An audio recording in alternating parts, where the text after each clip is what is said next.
Stihl has been the world's top-selling chainsaw since 1971.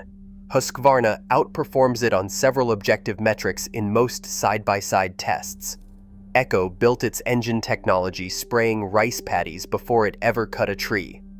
One winner nobody saw coming.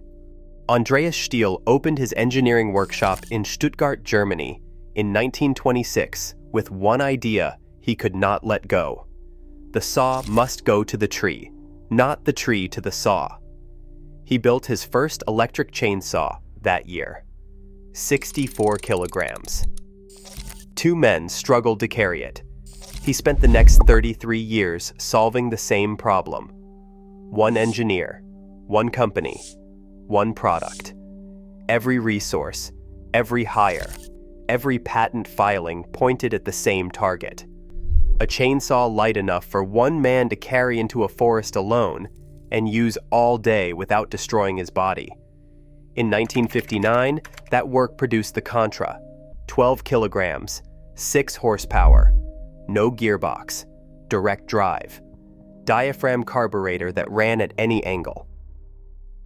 Productivity increased by 200% when forestry companies adopted it. That result came from 33 years of building nothing else. Stihl has held the title of world's top-selling chainsaw every year since 1971.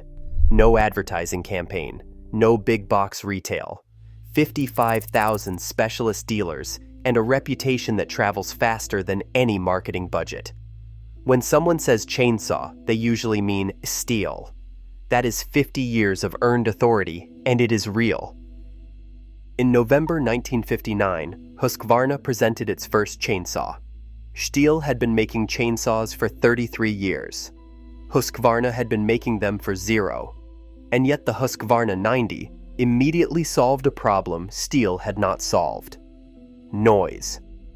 The Model 90 ran at half the noise level of every competitor on the market. Not marginally quieter, half. The answer is a motorcycle workshop. Husqvarna had been building motorcycles since 1903. When the engineers developing the Model 90 needed a muffler, they walked across the factory to the frame workshop where motorcycle and moped frames were manufactured. The craftsmen there had spent decades bending pipe into complex exhaust geometries. They applied that knowledge to the chainsaw muffler. The result was a design that no chainsaw-only company could have produced. Then, in 1969, Husqvarna introduced anti-vibration technology. Permanent nerve damage from chainsaw vibration had been destroying forestry workers for years.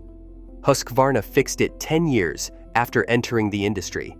Stihl, the company with the 33-year head start, followed later that same decade. In most independent side-by-side tests, Husqvarna cuts faster. Its fuel efficiency measures higher in controlled conditions. Its anti-vibration system scores better in laboratory measurements. On paper, Husqvarna is the better chainsaw. Most reviewers say so. Most reviewers also say they personally prefer the Stihl when the testing is done. That gap between measurement and preference is real, and it has never been closed. In 1963, a Japanese company called Kyoritsu Noki launched its first chainsaw. Nobody in Germany or Sweden saw it coming. Nobody in the chainsaw industry saw it coming. Kyoritsu Noki had been founded in 1947 by the Asamoto brothers in post-war Japan, not to build chainsaws, not to build power tools, to build crop dusters, engine-powered manual sprayers that let Japanese farmers apply pesticides to rice paddies faster and more efficiently than by hand. The post-war Japanese agricultural market needed compact, lightweight, two-stroke engines that ran reliably in wet, humid, punishing field conditions day after day. The Asamoto brothers built them. For 16 years, they refined two-stroke engine technology specifically for agricultural use. The engines got lighter. The power-to-weight ratio improved. The reliability in difficult field conditions became exceptional. In 1963, the company looked at what it had built and realized those same engine characteristics that made a great crop duster also made a great chainsaw. The first Kyoritsu Noki chainsaw used engine technology, developed not in a forest, but in a rice paddy. In 1971, the company renamed itself Kyoritsu Corporation and launched the CS302, the first professional saw to bear its distinctive orange casing. In 1978, the brand became Echo. In 1979, Echo opened a manufacturing facility in Lake Zurich, Illinois. The Japanese company building chainsaws for American professionals was now building them on American soil. Here is what most chainsaw comparisons miss. The professional who runs a chainsaw for a living does not run it the way a reviewer runs it for a test. A reviewer tests a chainsaw for an afternoon. He measures cutting speed, fuel consumption, vibration levels, starting reliability. He produces a number. He ranks the saws. He goes home. A professional arborist runs a chainsaw for 8 hours, then another 8 hours tomorrow, then another 8 hours the day after that.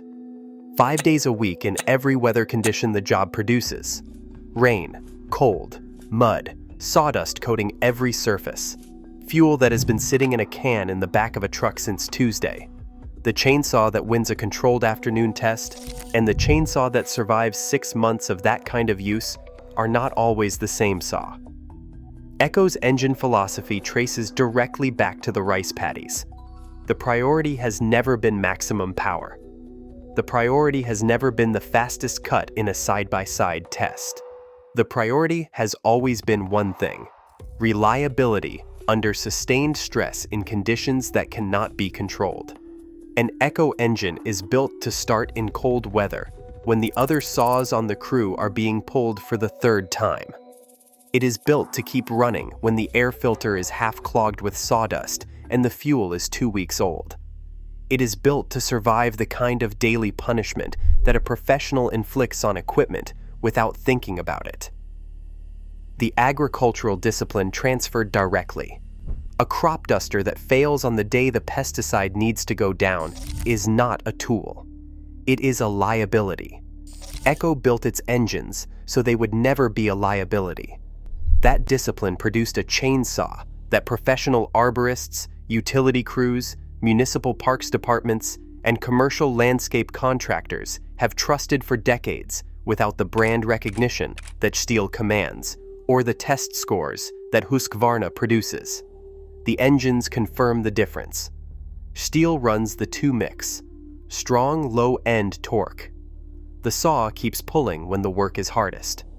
Husqvarna runs X torque, power across a wider range of engine speeds, quick response at any throttle position. Echo builds its engines around a different priority entirely. Consistent, reliable output across extended operating periods under variable real-world conditions. Not the strongest, not the quickest, the most consistent.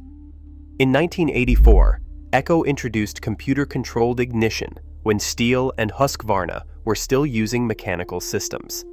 Optimized combustion timing automatically. Better starting, lower emissions, more consistent performance across temperature ranges. A solution developed for farmers who could not afford to have equipment fail during planting season applied to chainsaws that professionals could not afford to have fail on the job. The distribution strategy confirms it further. Stihl sells through 55,000 specialist dealers worldwide. Husqvarna sells through Home Depot, Lowe's, and independent dealers. Echo built its American reputation through professional dealer networks and commercial contractors, municipal parks departments, utility companies, tree services. The customer Echo targeted was not the homeowner buying a chainsaw for the weekend. It was the professional who needed the tool to work every day without drama. Orange Echo equipment became standard in the commercial landscape industry, not because of advertising, but because the tools showed up every morning and ran. The same reason a farm keeps the same brand of sprayer for 20 years. It has never let them down. In 2008, Kyoritsu merged with Shindaiwa, another Japanese outdoor power equipment manufacturer, to form Yamabiko Corporation. The combined company deepened the engineering resources behind the Echo brand. The agricultural roots stayed. The reliability priority stayed. The orange casing stayed. Now trace the lines from 1926, 1689, and 1947 to the present day. Stihl is the most recognized chainsaw brand on earth. The name people say when they mean chainsaw. That recognition was earned over 50 years by one family building one product and selling it through that dealer network who can service what they sell. Husqvarna is the world's largest outdoor power products manufacturer.